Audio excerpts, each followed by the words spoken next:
Goeiemôre aan almal. Baie welkom by ons gemeente. Ek weet dis vir 'n intens hartseer geleentheid, maar nogtans belangrik dat julle welkom sal voel. Nou in die diens en ook wanneer ons na die tyd iets saam eet en drink, is dit belangrik dat julle sal weet ons wil graag hier wees vir julle. Pieter Nicolet was so 40 plus jaar nou in die gemeente, wat 'n baie lang tyd is. Ek self is 39 jaar hier, so ek het die voorreg gehad om hulle 39 jaar te ken. Paul was daarom al gebore toe ek hier is en ek dink gedoop. Ek het die voorreg gehad om vir Janneke te doop en so kom ons pad en ek het hulle ontmoet in die eerste 2 maande van my tyd hier in die gemeente. En ja, is 'n voorreg om so lank in 'n gemeente te wees en so pad met families te kom, deur die hoogtepunte, die vreugdes, maar ook deur die hartseer en die leed en die moeilike tye. Ek wil graag dat ons die persoonlike dele, en daar's 3 van ons diens reg aan die begin sit, en daarom gaan ek het gesê Janneke en Paul kan om die beurt besluit wie eerste praat. Paul gaan die bedankings doen en Janneke 'n huldeblyk. Direk daarna, sonder dat ek weer aankondig, gaan ons na 'n goeie Afrikaanse woord slideshow kyk met 'n klompie foto's en dit is onvermydelik dat die foto's 2 emosies na vore sal bring. Die een is intense hartseer, want dit onderstreep die feit dat Nicolet gesterf het. Maar aan die ander kant sal van hierdie foto's ook wonderlike, positiewe herinneringe by julle oproep oor die goeie tye. Kom ons kyk saam daarna na die huldeblyk en die bedankings. Okay, so, Nicolet Geldenhuys, Nikkie, dogter, suster, eggenoot van 42 jaar, onderwyseres, mentor, vriendin en mamma van 2 wonderlike kinders en ouma van 2 wonderlike kinders. In al die verskillende rolle wat sy vertolk het en gevul het oor die jare, was daar 3 dinge wat vir my uitstaan.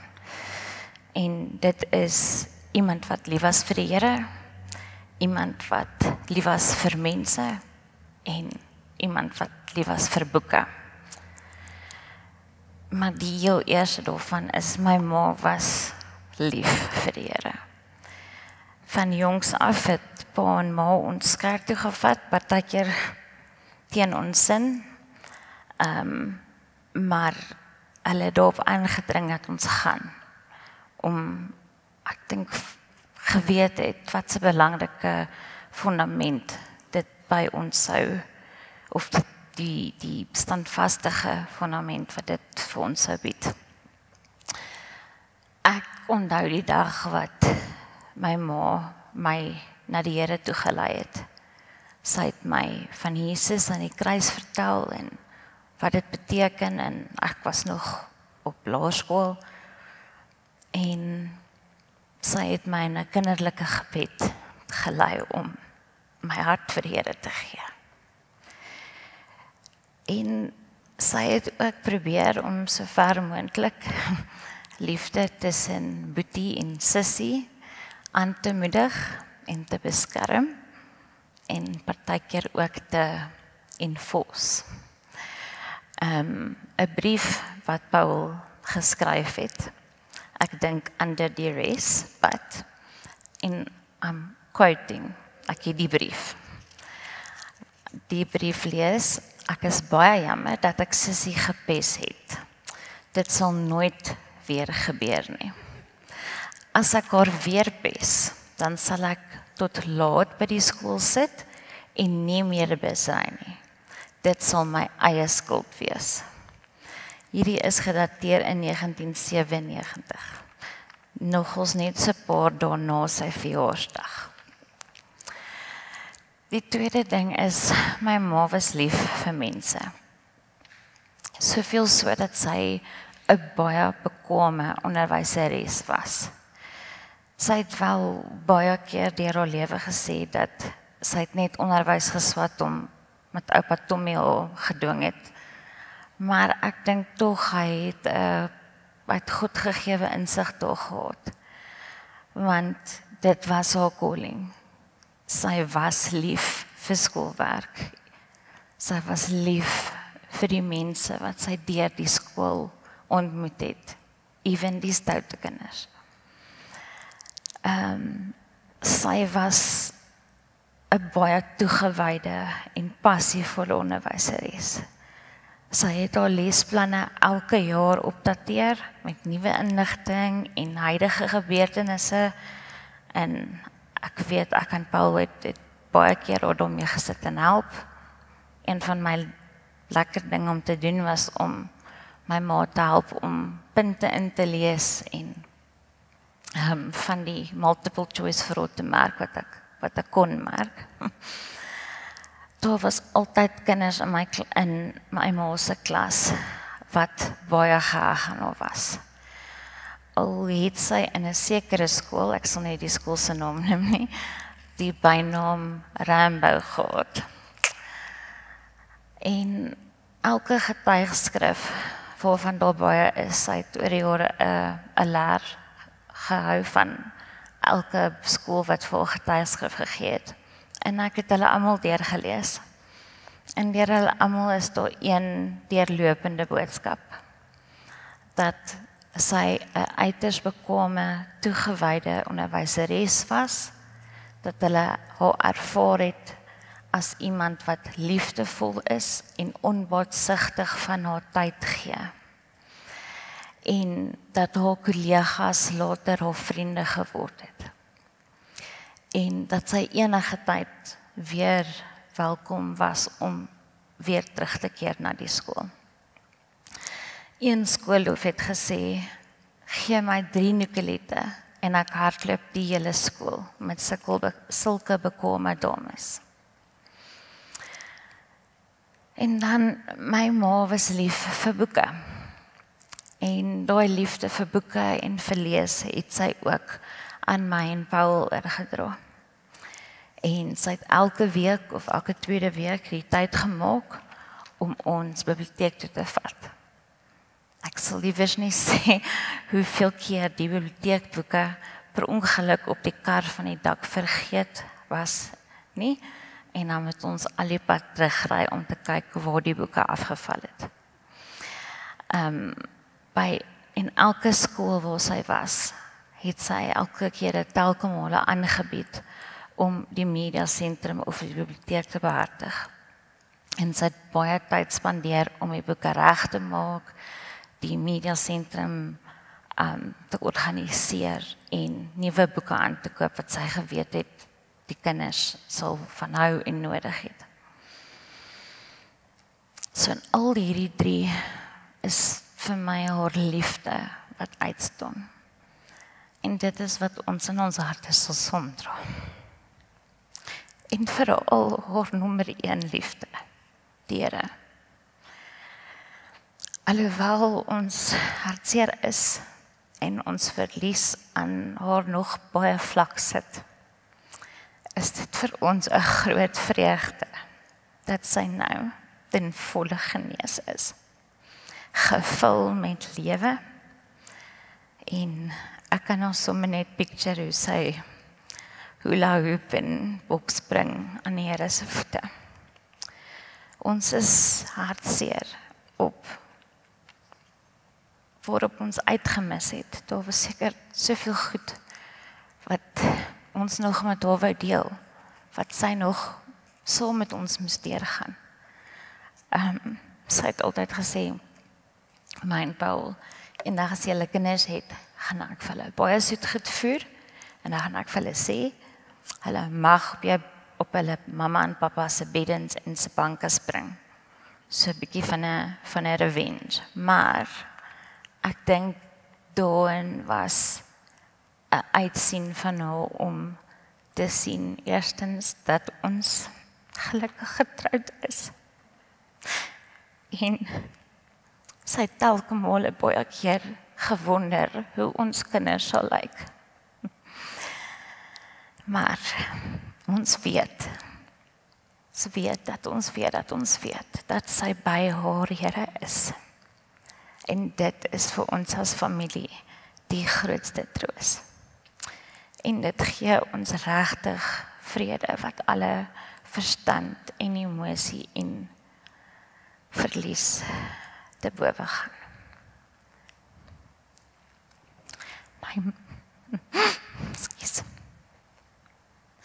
My mamma leef vir ewig voort. Dankie julle. Goeiemôre. Ek wil net namens die Geldingsgesin vir almal wat vandag hierso is, baie dankie dat julle gekom het. Dit is vir my baie lekker vir my en my sussie, my pa, baie lekker om so baie bekende gesigte te sien, gesigte wat ons 20 jaar laas gesien het, gesigte wat ons 10 jaar laas gesien het en gesigte wat ons 2 dae laas gesien het. Dit is vir ons baie lekker. So baie dankie vir almal wat vandag die tyd gemaak het om vandag hier te wees. Ek wil ook net dankie sê vir al die boodskappe van liefde en ondersteuning wat ons by almal gekry het, die oproepe, die SMS'e, die WhatsApp boodskappe. Ons waardeer ongelooflik baie en dit het ons regtig gehelp om deur hierdie moeilike tyd te beweeg en by 'n punt uit te kom waar ons regtig my ma se lewe kan celebrate wat sy vir ons beteken het. Ek wil ook net dankie sê vir al die hande wat bygedra het om hierdie begrafnisdiens moontlik te maak. Daar was baie hande betrokke, daar was baie mense betrokke wat gehelp het. En dan is ook 'n paar mense waarvoor ek 'n spesiale dankie net wil sê. Dominee Bromklopper vir die waarneming van hierdie diens. Ons gesinnetjies stap ook na 'n baie lank pad saam met hierdie kerk, so ons is baie dankbaar daarvoor. Linda en die kerkdames vir die eetgoed en drinkgoed wat ons gaan geniet in die saal daar agter na die diens. Dan ook is baie spesiale dankie aan Suster Annelie en die res van die susters en verpleegsters daar by Chelsea Lane waar my ma die laaste paar jare verblyf het. Baie dankie vir die ongelooflike sorg en liefde wat julle vir my ma gewys het. Ons waardeer dit. En dan laastens maar nie die minste nie, baie dankie aan my sussie Janeke vir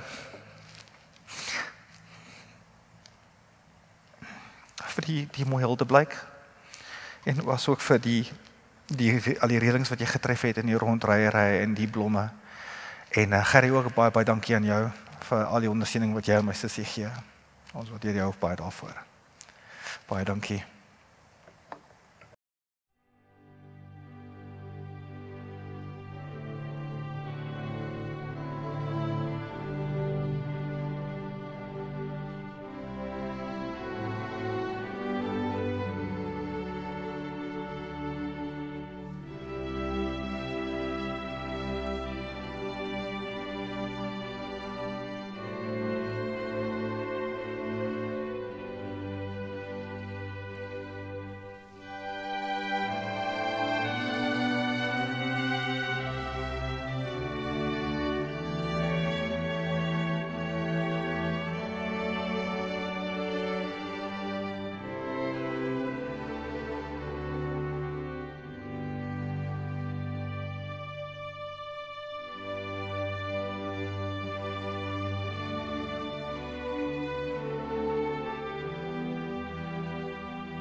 Jy kan net so bly sit, dan gaan ons saam bid. Here, baie dankie dat ons by geleentheid soos hierdie mag praat en mag luister. Dankie dat ons met U kan praat sonder om als in woorde te sit. Dankie dat ons lees in Psalm 139, voordat 'n woord op my tong vorm aanneem, weet U wat dit gaan wees. U ken die stil gebede van elkeen wat vandag hier is. Here, een van ons gebede is, dankie. Dankie vir 'n mooi en 'n kosbare en 'n sinvolle lewe wat 'n impak gehad het en 'n wesenlike verskil gemaak het en waarvan die betekenis ook nie deur die dood uitgevee kan word nie. Dankie dat dit wat Nicolet gegee het, vir ons geleer het, dit waarin sy vir ons 'n voorbeeld was, dat dit wesenlik deel van ons lewens bly. Here, saam met ons dankbaarheid natuurlik ons woorde en gedagtes oor hartseer, oor die verlies, oor die intense hartseer oor haar siekte, alles wat daarmee gepaard gaan. U ken ook al daai stil gedagte gebede.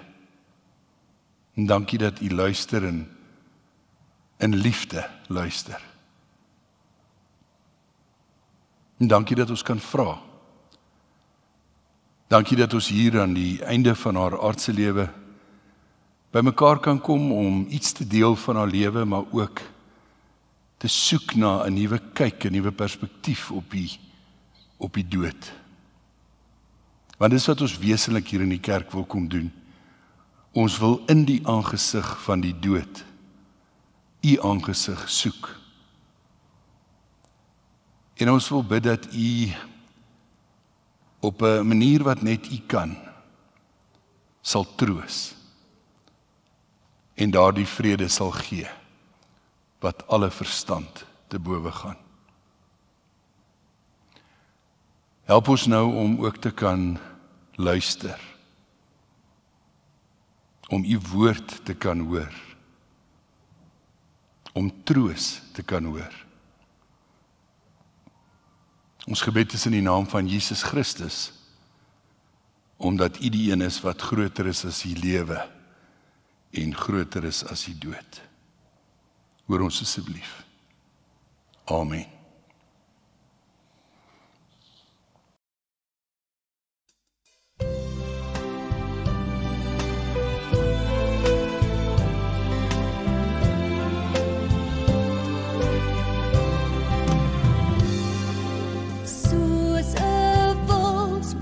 Smag, na Vader smag my siel na U, o Heer. U alleen is my hart verlange en ek bring aan U die eer. U alleen is my bron van krag en U teenwoordigheid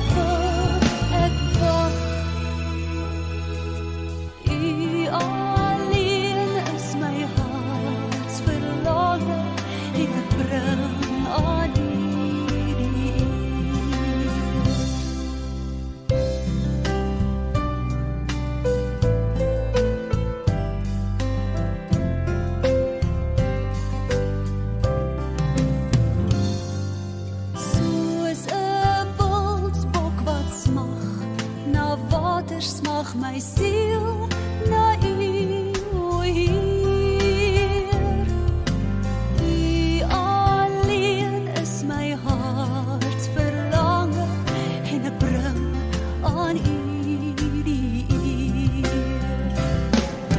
U alleen is my bron van krag en U teenwoordigheid wil ek wag.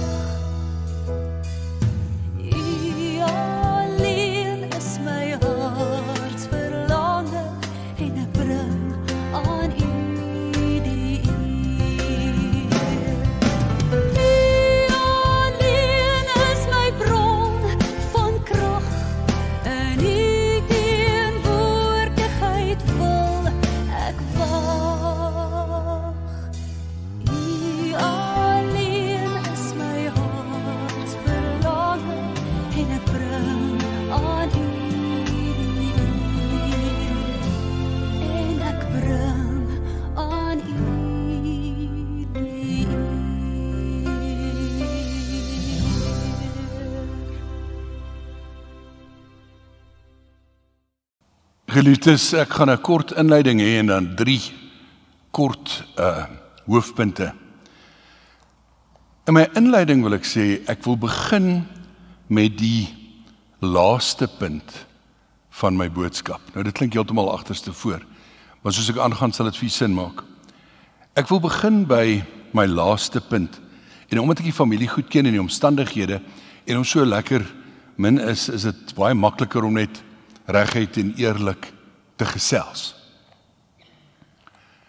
So my eerste punt in hierdie inleiding is, daar is volgens my by almal wat Nicolette geken en liefgehad het, 'n groot mate van verligting,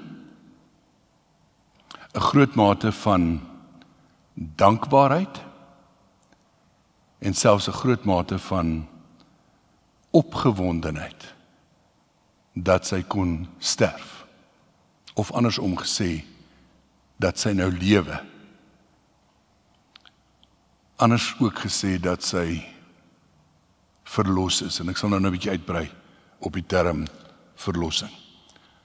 So, kom ons wees eerlik oor hierdie gevoel van verligting, dankbaarheid en opgewondenheid. En daarom wil ek net 2 baie kort tekste lees. Openbaring 21 van vers 3. Toe het ek 'n harde stem van die troon af hoor sê, kyk, die woonplek van God is nou by die mense. Hy sal by hulle bly, hulle sal sy volke wees, en God self sal by hulle wees as hulle God. Hy sal al die trane van hulle oë afdroog. Die dood sal daar nie meer wees nie. Ook leed, smart en pyn sal daar nie meer wees nie. Die dinge van vroeër het verbygegaan. Toe sê hy wat op die troon sit, kyk, ek maak alles nuut. Dan wil ek woorde van Paulus lees uit Filippense 1 van vers 20b. Paulus sê, ek wil ook nou, soos nog altyd met alle vrymoedigheid, deur my hele wese, Christus verheerlik in lewe en in sterwe. Want om te lewe is vir my Christus, en om te sterwe is vir my wins. As ek in die lewe bly, kan ek voortgaan met vrugbare arbeid. Wat ek moet kies, weet ek nie. Ek is in 'n tweestryd. Ek verlang daarna om heen te gaan en met Christus te wees, want dit is verreweg die beste. Ek verlang daarna om heen te gaan en met Christus te wees, want dit is verreweg die beste. As ek die term gebruik dat Nicolette nou verlos is, dan wil ek hê ons moet dit in 2 kontekste verstaan, want dis hoe ons die woord in Afrikaans gebruik. In die eerste plek verlos fisies. Verlos van hierdie verskriklike, uitmergelende, aftakelende siekte. Verlos van pyn. Verlos van enige van die beperkings van hierdie bestaan van ons. Fisies is sy verlos. Ons gebruik ek die woord in 'n geestelike sin. En ons gebruik en ons sê iemand is verlos wanneer ons weet dat hulle in 'n lewende verhouding gestaan het met Jesus Christus. En dit het Nicolette gedoen.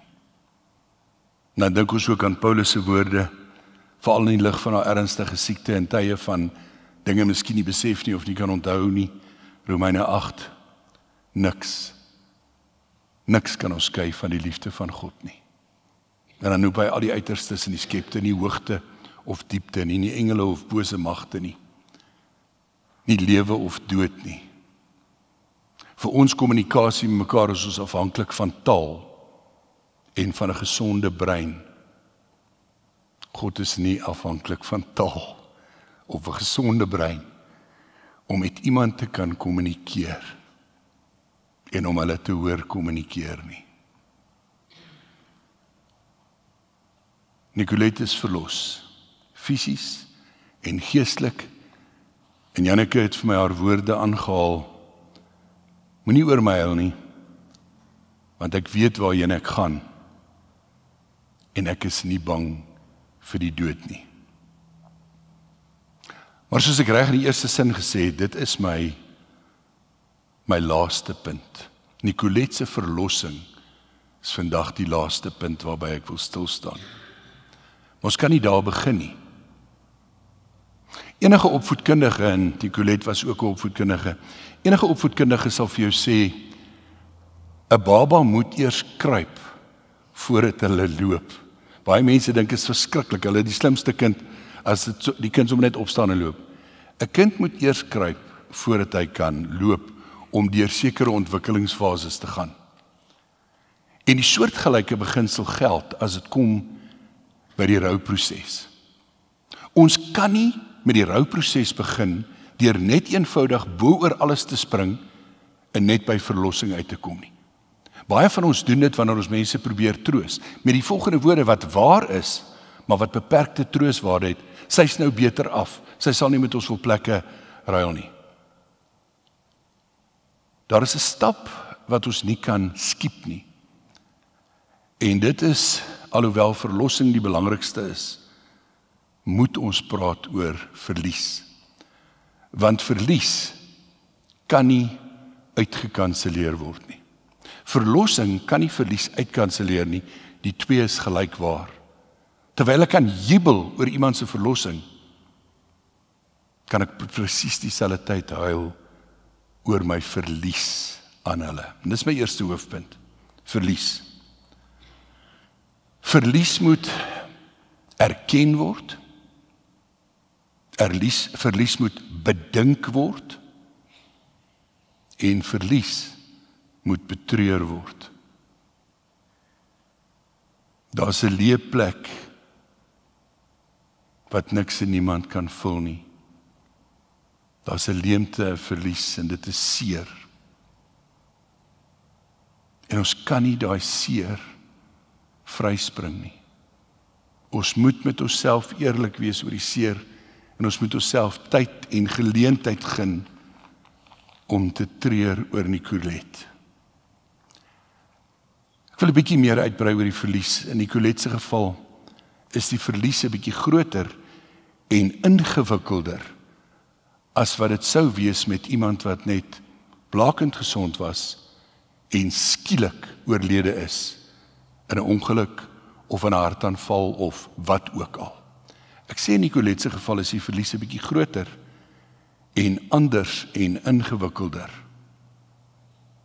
Ek sê dit omdat as ons na die verlies kyk en oor die verlies dink, was dit 'n baie omvattende verlies.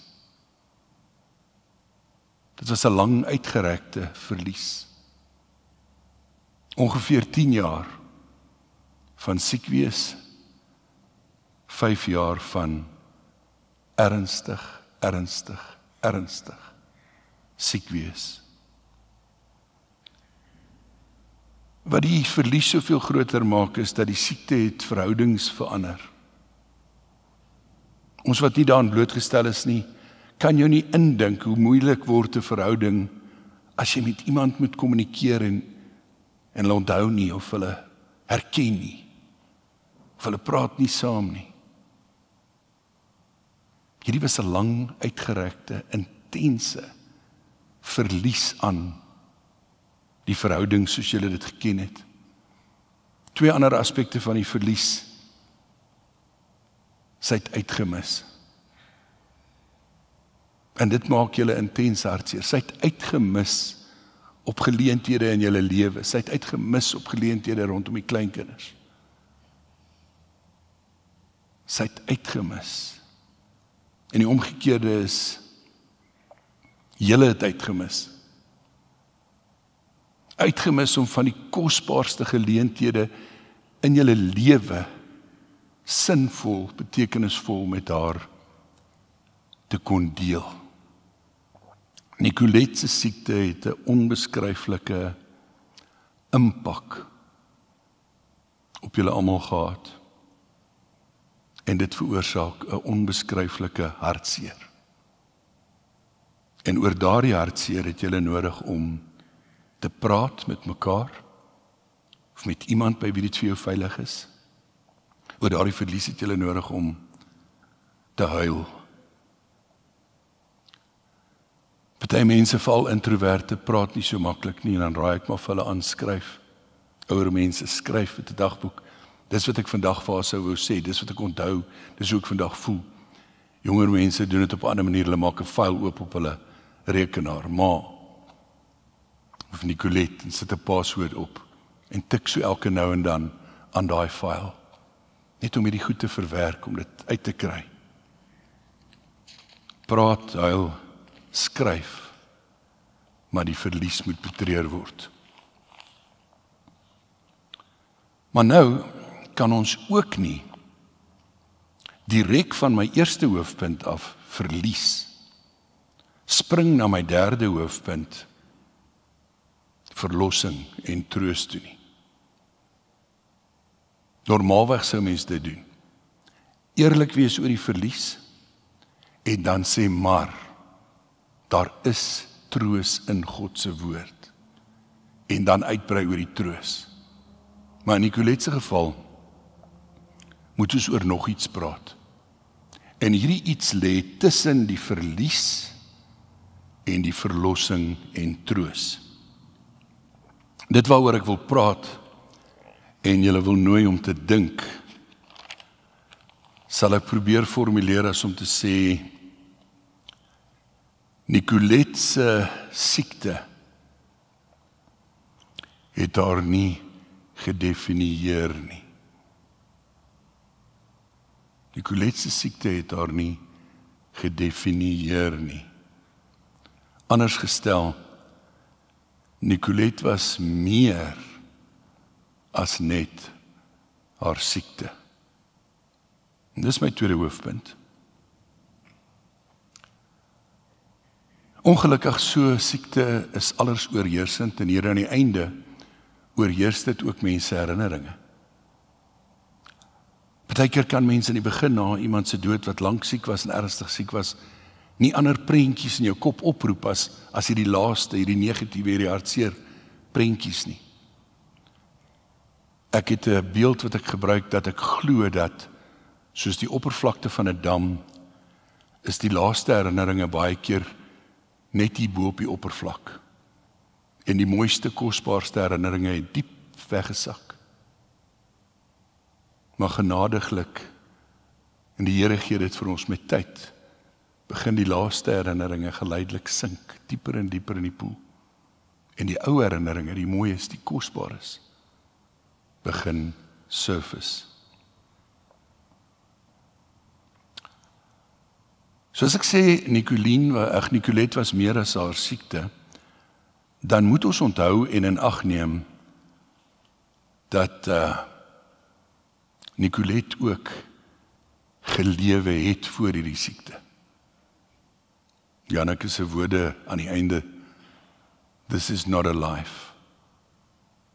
Maar voordat ons by die life by God kom, ek gaan die getalle rolweg maak, net om dit vir ons makliker te maak. Ek wil 3 getalle noem. Sy was tussen 5 jaar baie ernstig siek, lyk meer na 10 jaar van het begin het. Sy was 67 nou, kom ons vat net die getal 7, en kom ons sê sy was vir 7 jaar ernstig siek. Dan bly daar 60 jaar oor. Nou meeste van ons vat omtrent 20 jaar om mooi groot te word. Maar van 20 tot 60, is nog 40 jaar. Nicolette was nie net siek nie. Nicolette was nie altyd siek nie. Onder andere was sy, en daar is nou interessante ooreenkomste tussen my en Janneke se woorde, onder andere was sy 'n unieke, borrelende persoon. Verskriklik spontaan. Ek dink sy het baie keer gepraat voordat sy gedink het. Dit was net uit. Sy kon haarself nie help nie, sy moes net dadelik reageer op situasies. En nie altyd met die grootste takt nie.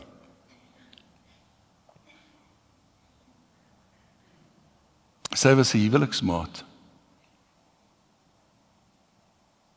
Sy was 'n ma. En een van die aspekte wat vir my genoem is, sy was 'n uiters georganiseerde en gestruktureerde ma. As ma het sy haar kinders waardes geleer. Miskien is dit belangriker as allerlei ander goeders. Waardes geleer. Sy was nie net 'n bekwame onderwyser nie. Sy was 'n geliefde en 'n gerespekteerde onderwyser. Sy het haar eie kinders en ander kinders help vorm. Onder andere deur haar liefde vir lees en by hulle 'n liefde vir lees aan te kweek. Sy het 'n ongekende waardering vir ons taal gehad, vir Afrikaans, en hoe om dit op verskeie maniere te bevorder. Toe ek hierdie geskryf het my gedagtes teruggegaan na my een Engelse onderwyseres, mevrou Sharp, en my een Afrikaanse onderwyseres, Suzette van der Westhuizen.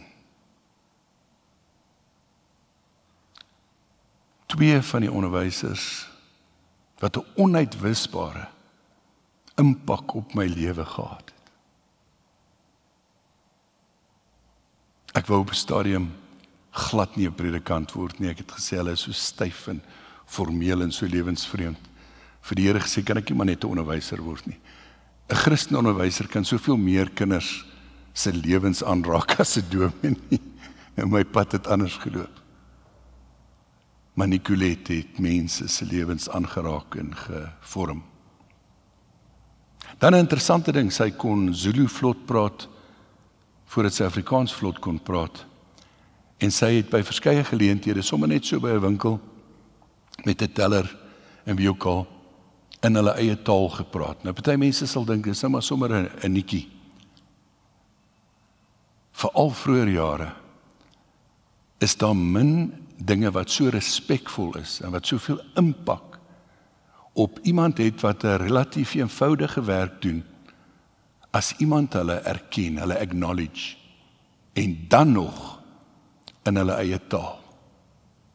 Hoe kan ons meet hoeveel mense het sy so aangeraak en hoe het sy hulle aangeraak en wat se impak het dit in hulle lewe gehad? Hierdie is goed wat ons nie kan meet nie en ons hoef nie. Ons moet net weet, dit is wesenlik deel van Nicolette. Dan natuurlik haar liefde vir God, wat almal van bewus was. Haar intense liefde vir Bybelstudie. Haar liefde vir die kerk en haar liefde vir ou mense. Ek gaan nie meer van daai dinge noem nie, want julle weet dit. Al wat ek in hierdie tweede punt wil sê is, koester daardie wete. Onthou en koester jou herinneringe aan Nicolette, wat nie net haar siekte was nie. Dit bring my by die derde en laaste punt. Nicolette se dood is 'n nuwe begin. Ek is nie bang om die woord dood te gebruik nie, maar ek wil net sê, ons moet altyd seker wees, wat bedoel ons as ons sê dat iemand dood is? Want baie keer is ons hele assosiasie met die woord dood einde. Dis klaar. Dis verby. Dis nie 'n Bybelse siening nie. 'n Bybelse siening is dat ons lewe in 3 fases verloop. Lees Psalm 72 en lees Psalm 139, waar daar staan dat God van ons bewus is waar ons in die baarmoeder is. Here, U het my al gesien voor ek gebore is. Toe ek gevorm is diep in die moederskoot waar niemand dit kon sien nie. Geen been van my was vir U verborge toe ek aan mekaar geweef is diep in die moederskoot nie. Daai 9 maande is lewe. Maar dan moet jy oorgang maak. Jy kan nie daar bly nie. Jy moet gebore word. En die ouens wat weet sê, 'n geboorte is traumaties. Vir die baba ook. Maar die oomblik wat jy gebore word, begin jy met die tweede fase van jou lewe. En dan leef ons vir 67 jaar. Of dalk 97. En dan moet ons 'n oorgang maak. Ons moet sterf om in die derde fase van ons lewe te kan begin. En Nicolette het gesterf om in die derde fase van haar lewe te kon begin. En daardie lewe, en daardie fase, is wat in Openbaring beskryf word as waar daar geen pyn of leed of dood of trane of siekte of enigiets meer is nie.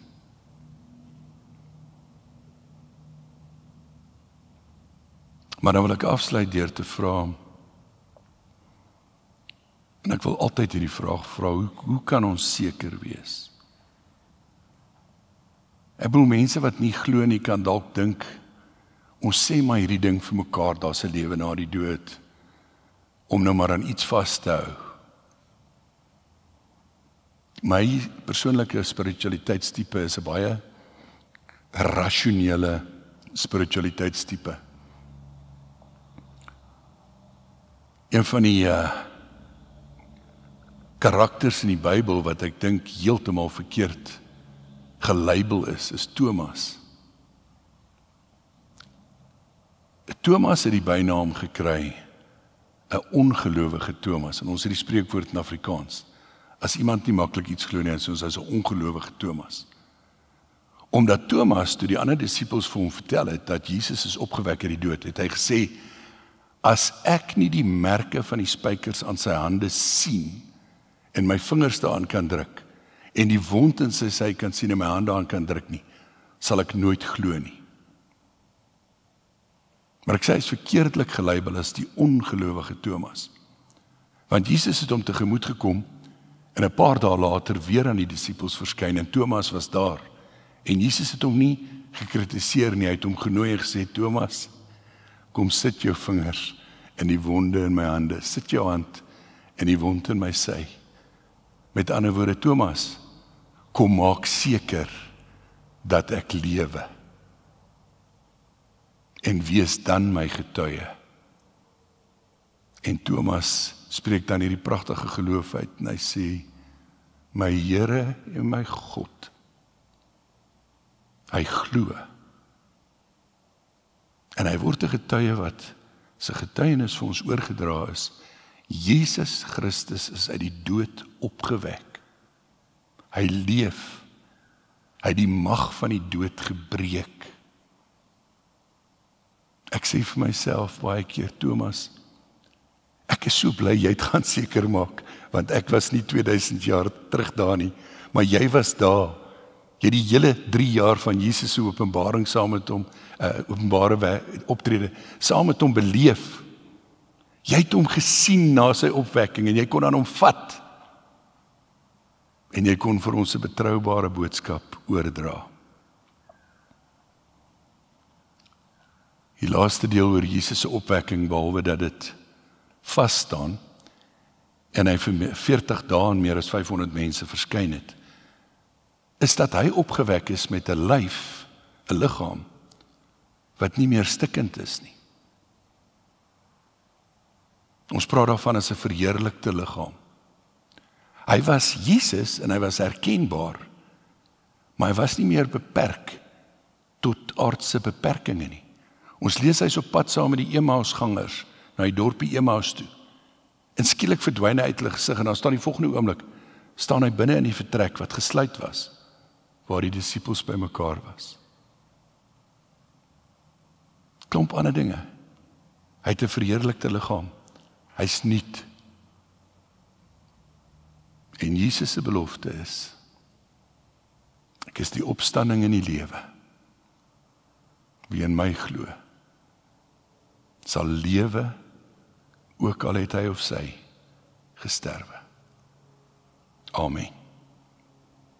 So 'n paar oomblikke geleentheid vir stil gebed.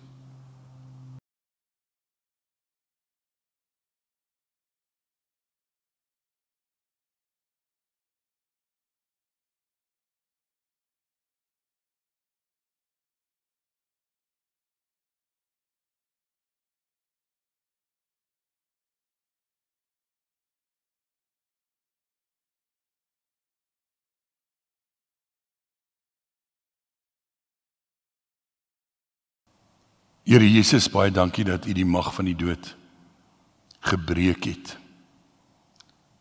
Die greep van die dood oorwin het. En dankie dat U na U opwekking nie verdwyn het nie, maar verskyn het. Daaraan wil ons vashou. Gaan nou met elkeen van hierdie vriende, familie en veral naaste familie op hulle pad in hulle proses van rou. Seën hulle, dra hulle, troos hulle, versterk hulle. Ons bid dit alles in afhanklikheid van U. Hoor ons asseblief. Amen. Die genade van die Here Jesus Christus, die liefde van God ons Vader en die versterkende en vertroostende teenwoordigheid van God die Heilige Gees bly by jou. Amen.